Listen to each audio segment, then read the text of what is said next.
In today's video, I'm going to show you how to connect Mailchimp to WordPress step by step. So if you want to collect emails from your website and manage your audience easily, let's dive right in.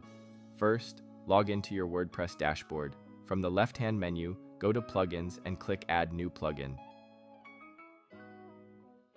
In the search bar, type Mailchimp and look for a plugin like Mailchimp for WordPress.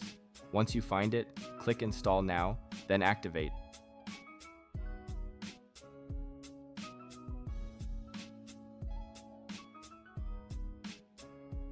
After activation, you will see a Mailchimp option added to your WordPress dashboard.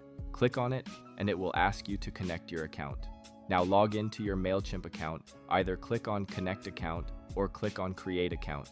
After clicking one of these options, log into your account while creating it or connecting it and follow the on-screen steps.